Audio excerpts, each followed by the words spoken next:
इस मेथड में हम अपने फंक्शन की मैक्सिमम और minimum value second derivative test से निकालते हैं।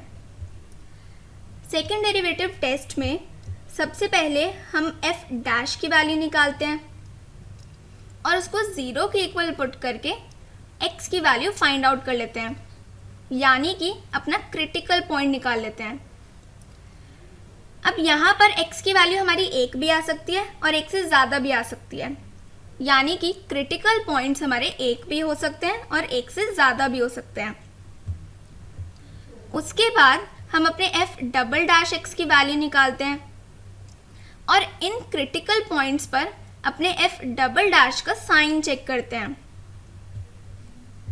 तो यहाँ पे सबसे पहले हम अपने f डैश की वैल्यू निकाल लेते हैं।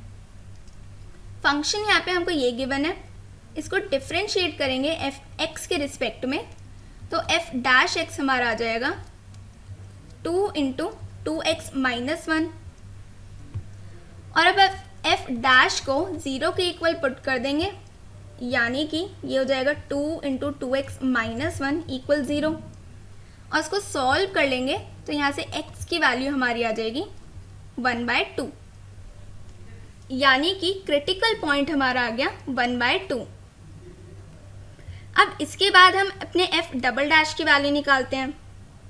f डैश हमारा ये आया है, इसको हम एक और बार डिफरेंशिएट कर देंगे, तो यानी कि यहाँ से f डबल डैश हमारा हो जाएगा 2 इंटू 2x का हो जाएगा 2, यानी कि f डबल डैश हमारा आ गया 4।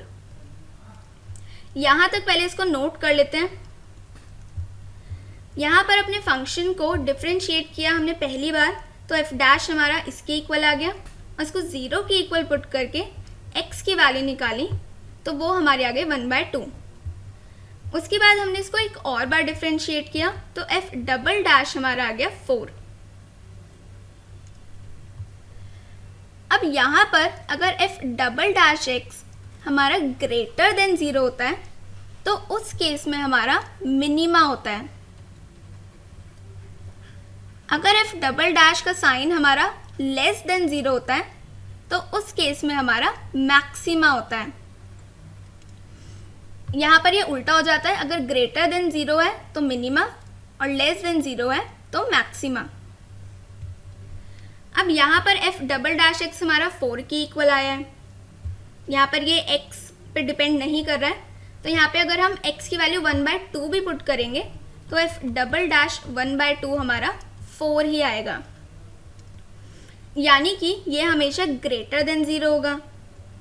और जब भी f डबल डैश हमारा ग्रेटर देन 0 होता है तो उस केस में हमारा मिनिमा एग्जिस्ट करता है, यानी कि x इक्वल 1/2 पर हमारे इस फंक्शन का मिनिमा होगा। इसको नोट कर लेते हैं। यहाँ पर हमने इसकी x की वैल्यू 1/2 पुट करी तो हमारा 4 ही आया, यानी कि x इक्वल 1/2 पर हमारा मिनिमा एग्जिस्ट करेगा। और अब मिनिमम वैल्यू निकालने के लिए हम x इक्वल 1/2 को अपने गिवन फंक्शन में पुट कर देंगे। तो x इक्वल 1/2 हम अपने फंक्शन में पुट करेंगे तो यहाँ से हमारी मिनिमम वैल्यू आ जाएगी 3। अब यहाँ पर हमारा क्रिटिकल पॉइंट एक ही आया है जो कि था 1/2 और ये हमारा मिनिमा है, यानी कि हमारा कोई मैक्सिमा नहीं आया, तो यानी कि इस फंक्शन की कोई भी मैक्सिमम वैल्यू एग्जिस्ट नहीं करेगी।